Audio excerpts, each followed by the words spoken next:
반갑습니다. 김용민 대표입니다. 오늘 김용민의 주식 랭킹에서는 2차 전지 폭락하자마자 외국인이 바닥에서 쓸어 담은 주식 딱 한 개에 대해서 말씀을 드리려고 합니다. 현재 10월 달 시장과 9월 달의 폭락에 엄청나게 많은 일조를 2차 전지가 했는데 그 2차 전지를 최근에 외국인들이 쓸어 담고 있습니다. 왜 사고 있는지, 그리고 2차 전지 중에서도 여러분들이 주목하셔야 되는 종목은 뭐가 있는지 자세하게 설명드리는 영상을 준비해 왔습니다. 오늘 영상도 여러분들께 도움이 될 수 있는 내용으로 준비해 왔으니까 영상 처음부터 끝까지 집중하셔서 시청해 주시길 바라겠고요. 영상 시청하시기 전에 구독과 좋아요 버튼 한 번씩만 부탁드리도록 하겠습니다. 자, 이번에 증시를 끌어내린 2차 전지 무너진 주가의 패닉이라는 내용입니다. 최근에 보면은 국제 유가도 하락하고 있고 중국 증시에 대한 유동성 공급, 부양책 등으로 글로벌 증시의 호재들도 나오고 있는데 국내 증시는 여전히 하락하고 있습니다. 최대 하방 요인에 대해서는 2차 전지 약세가 큰 영향을 미치고 있다라고 이야기하고 있는데 실질적으로 코스닥 시장에서는 2차 전지의 영향력이 워낙 크기 때문에 코스닥의 영향력을 엄청나게 끼치고 있는 게 사실이고요. 코스피에서도 영향력이 상당한 섹터이기 때문에 2차 전지에 대한 약세가 지속된다면 국내 증시는 강세장이 나오기가 쉽지 않을 것으로 전망이 되고 있습니다. 왜 이렇게 약세를 보이냐? 전기차 수요 둔화에 따른 부정적인 2차 전지 업황에 매수세가 감소한 것도 있고요. 최근에는 테슬라의 어닝 쇼크와 GM의 전기차 생산 목표치 하향이 시장에 악재로 작용이 됐습니다. 자, 이런 상황 속에서 외국인들이 순매수와 순매도에 대한 내용인데 포스코홀딩스와 에코프로, 포스코 인터내셔널, 포스코 DX, 포스코 퓨처엠, 금양, LNF, 에코프로 BM까지 2차 전지와 관련된 종목군들을 바닥에서 쓸어 담고 있습니다. 엄청나게 사들이고 있고요. 외국인의 거센 매도세에 코스피가 모든 업종이 약세를 보이면서 현재 올해 최대 포록으로 하락하고 있는 이 시점에서 바닥 구간에서 쓸어 담고 있기 때문에 외국인들이 도대체 이러한 종목군들을 왜 사고 있는지 주목해 볼 필요가 있습니다. 그래서 외국인들은 도대체 왜 살까? 2차 전지가 과도하게 빠졌기 때문에 저평가인 부분도 분명히 있습니다. 전기차 산업이 2차 전지 산업이 필연적으로 성장할 수밖에 없는 산업이기 때문에 그들 입장에서는 현재 충분히 많이 하락했다라고 볼 수도 있고요. 또 다른 이슈로는 이번에 한국의 소재 기업들이 보급형 배터리 양극재 개발에 속도를 내고 있다는 기사들이 하나둘씩 나오고 있습니다. 2년 뒤에는 LFP에 대해서 타이틀 매치에 들어설 것이다. 한중 배터리 2차전에 대한 일정이 잡혔다라는 내용입니다. 에코프로비엔 같은 경우에는 연구개발본부 내 LFP 팀을 별도로 꾸려서 성능을 끌어올린 LFP용 양극재 개발을 목표하고 있고요. 포스코 퓨처엠 같은 경우에는 올해 말까지 LFP 양극재 시제품을 생산한다는 목표를 가지고 있습니다. LG화학 같은 경우에는 LMFP 양극재 등 기존 LFP 양극재 성능을 끌어올릴 수 있는 제품을 개발하고 있는데 쉽게 말해서 LFP나 LFP에 대한 개발을 더 성능을 더 끌어올린 제품들을 우리나라에 있는 대표적인 배터리 소재 기업들이 개발을 진행하고 있다라고 보시면 될 것 같습니다. 왜 이렇게 지금까지는 LFP 배터리에 대해서 관심도 없던 기업들이 이제는 LFP 배터리를 포함한 그와 관련된 산업에 집중하고 있을까요? 지금 현재 전기차 시장의 핵심적인 키워드가 더 이상 주행거리가 아닙니다. 일정 수준까지 올라왔고 LFP 배터리가 물론 이 하이니켈 배터리보다는 주행거리가 짧긴 하지만 지금 시장에서 핵심 키워드는 낮은 가격입니다. 이 전기차에 대한 적정 가격이 얼마인지에 대해서 사람들의 설문조사가 나왔는데 3천만 원 이하와 3천만 원에서 5천만 원 사이가 88%를 차지합니다. 물론 5천만 원에서 8천만 원, 8천만 원 이상에 대한 전기차를 찾는 사람들도 분명히 있지만 이 전기차 산업이 이제 막 개발이 되어가는 단계이기 때문에 최종적인 전기차를 살 수 없거든요. 시간이 지나면 지날수록 개발된 배터리, 개발된 전기차를 살 수 있기 때문에 사람들이 점차적으로 좋은 걸 살 수 있겠지만 지금 당장은 저렴한 전기차를 사려는 소비자들이 늘어나고 있습니다. 지금 전기차가 비쌀수록 안 팔려 당분간 고전할 듯이란 내용이죠. 전기차 인프라가 부족한 상태에서 고급차보다는 저가형 전기차에 대한 선호도가 증가하고 있고요. 이번에 현대차 그룹이 지난 6월에 출시한 EV9은 사전 계약만 무려 10,000대를 넘어서면서 흥행을 예고했습니다. 현대차가 가지고 있는 최첨단 기능들이 다 들어간 전기차인데 지난 4개월 동안 판매량이 4,156대 정도로 상당히 저조한 판매 실적을 보여주고 있고요. 판매에 대한 부진의 가장 큰 이유를 부담스러운 가격으로 꼽습니다. 이게 한 8,500만 원 하거든요. 그러니까 보조금도 나오지 않고 가격도 비싸다 보니까 이 전기차가 출시된다고 했을 때 디자인도 보고 자기들 나름대로 보조금을 넣었을 때 이 정도 떨어지면 살만하지 않나 라고 생각했겠지만 실질적으로 보조금이 들어가지 않는다고 하면은 그 가격에 비싼 전기차를 사는 소유자들이 상당히 적다라는 사실에 대해서 여러분들이 주목하실 필요가 있고요. 이번에 혼다와 GM이 전기차 공동 개발을 중단합니다. 비용 이견으로 독자 생산을 하겠다라고 결정을 했는데 혼다자동차가 2027년 이후 판매를 위해서 GM과 진행하던 전기차 공동 개발을 중단합니다. 이게 비용 측면 등 사업의 조사, 분석을 진행한 결과 개발 중단의 판단이 선 거고요. 니온 게이자의 신문은 비용을 줄여서 판매할 예정이었지만 양사가 결국에는 독자적으로 하는 것이 합리적이다라고 판단한 겁니다. 서로가 서로에 대한 의견이 좁혀지지 않았다는 뜻이겠죠. 그래서 혼다와 GM은 앞으로 가격을 낮춘 전기차 개발에 힘쓰겠다라고 발표를 했는데 실질적으로 GM이 이번에 엄청나게 큰 결단을 내리게 됩니다. 바로 볼트 EV의 신모델을 출시하며 중국 업체에 주로 생산하는 LFP 배터리를 탑재하겠다는 계획을 제시합니다. 이 중국 업체가 어딘지에 대해서는 정확히 말하진 않았습니다. 아직 그 업체에 대해서는 나오지 않았지만 볼트 EV를 처음 출시할 때부터 지금까지 배터리를 공급해오던 LG 엔솔과 사실상 거래를 중단한다라는 의미로 현재 시장은 해석하고 있고요. GM 회장은 지난 24일 날 3분기 실적 발표 컨퍼런스 콜에서 비용 효율화에 최선을 다하겠다라고 발언했는데 이 볼트 EV 같은 경우에는 미국 기준으로 26,500달러입니다. 하나로 한 3천만 원이 좀 넘죠. 가격부터 판매되는 GM의 보급형 전기차는 전체 이 GM의 전기차 판매량에서 가장 큰 비중을 차지하고 있기 때문에 상당히 중요한 배터리로 이제 시장에선 분석을 하고 있는데 그런 전기차에 대한 배터리를 LFP 배터리를 선택하겠다고 하는 것을 보면은 확실히 LFP 배터리에 대한 중요성이 계속적으로 올라가고 있다라고 보시면 될 것 같습니다.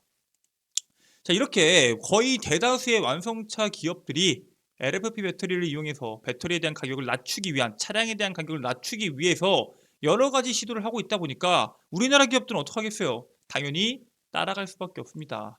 LFP 시장에 뛰어드는 K 배터리고요. 실질적으로 가장 먼저 우리가 보셔야 되는 이슈는 LG 엔솔입니다. 수주 잔고만 500조인데 LG 엔솔이 미드니켈 그리고 LFP로 중저가 전기차 시장을 노리고 있습니다. 하이니켈, 니켈, 코발트, 망간 주력에서 보급형 배터리 시장에 진출해 시장 경쟁력을 확보하겠다라는 방침을 가지고 있고요. 이 고전압 미드니켈 제품 같은 경우에는 뭐냐? 에너지 밀도가 700와트/시 리터 수준입니다. 즉, 이 하이니켈, 니켈, 코발트, 망간 배터리보다 그렇게 크게 떨어지지 않는 선에서 열 안전성은 30%나 높였고요. 화재에 대한 문제가 계속적으로 부각이 됐으니까요.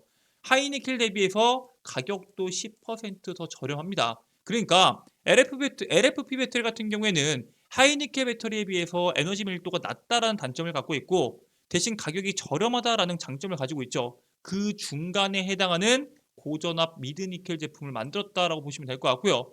LG 엔솔은 하이니켈, 니켈, 코발트, 망간 수준의 전압과 에너지 밀도를 구현하는 고전압 미드니켈 배터리 개발을 완료해서 결국에는 다수 기업과 공급 계약을 추진하고 있습니다. 즉 저가형 전기차이면서도 성능은 하이니켈 대비해서 크게 떨어지지 않는 그러한 배터리를 만들어서 여러 업체와 공급 계약을 추진하고 있다라고 보시면 될 것 같고요.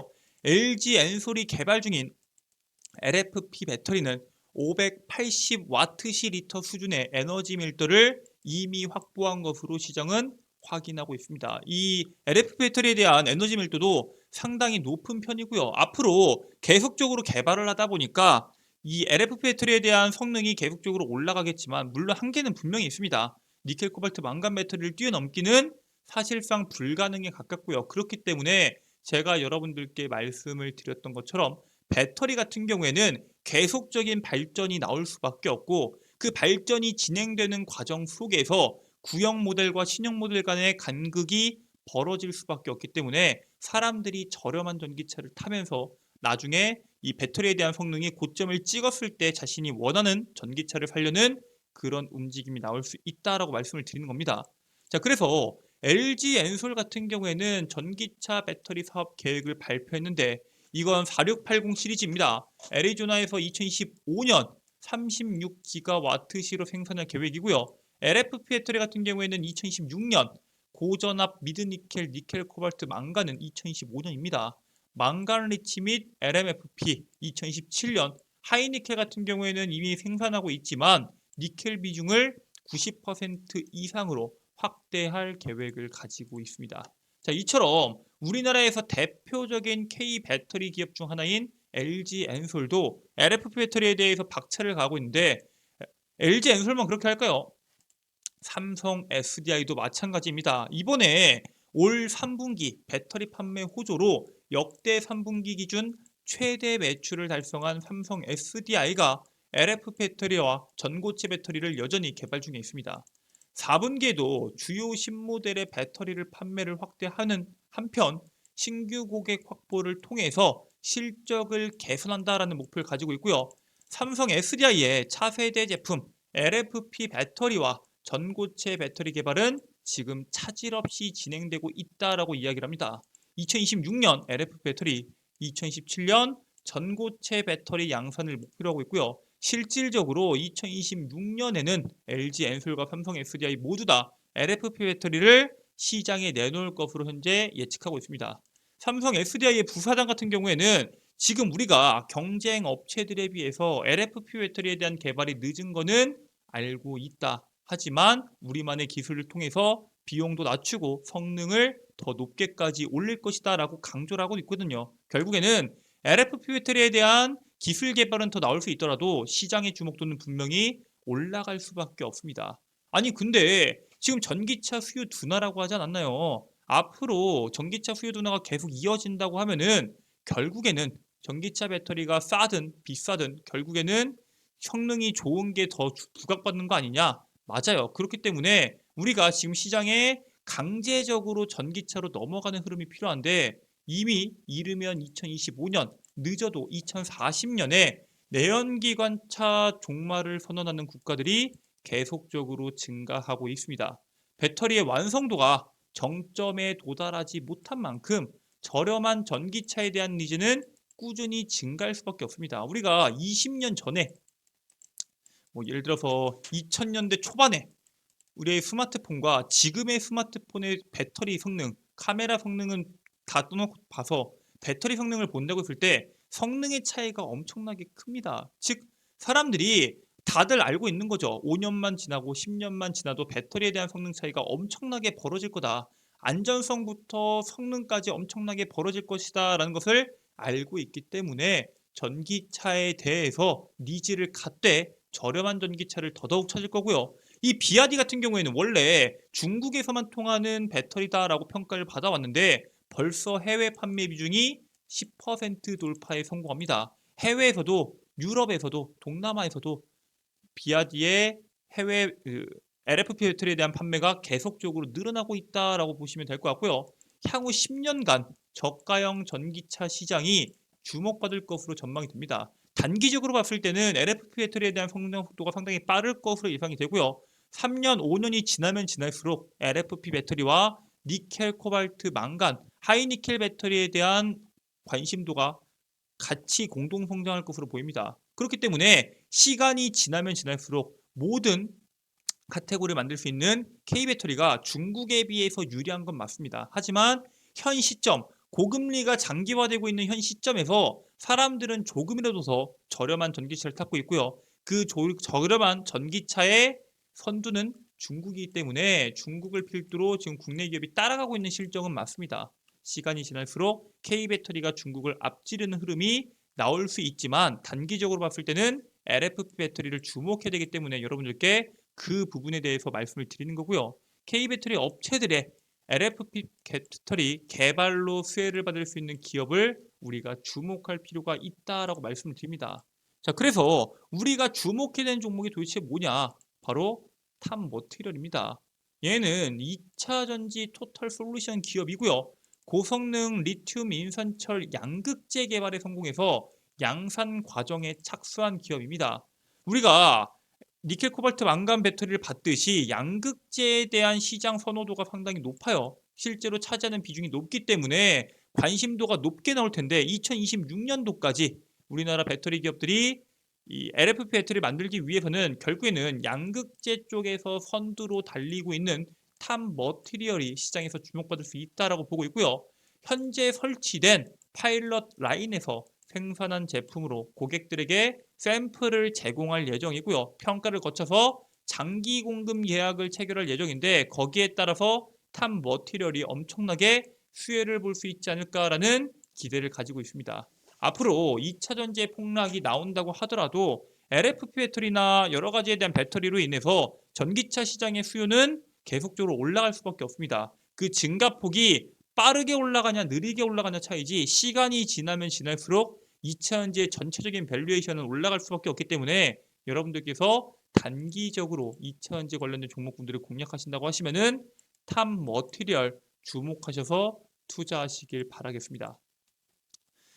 자, 이렇게 여러분들께 2차 전지에 대한 내용들부터 그다음에 LFP 배터리 그리고 LFP 배터리에 대한 흐름과 그 속에서 여러분들이 주목하셔야 되는 수혜 종목까지 자세하게 영상으로 말씀을 드렸는데 이 밖에도 제가 매번 여러분들께 새로운 내용들 좋고 여러분들 투자에 도움이 될 수 있는 내용들을 유튜브를 통해서 업로드를 해드리고 있습니다. 수많은 영상들이 있으니까 이 영상 말고도 다른 영상들도 한 번씩 체크해 보시길 바라겠고요. 오늘 영상도 여러분들께 도움이 됐다면 영상 종료하시기 전에 구독 버튼, 좋아요 버튼 한 분씩만 누르고 영상 종료해 주시면 정말 감사드리겠습니다. 저는 다음 영상에서 여러분들께 더 도움되는 내용으로 돌아오도록 하겠습니다. 끝까지 시청해 주셔서 감사합니다.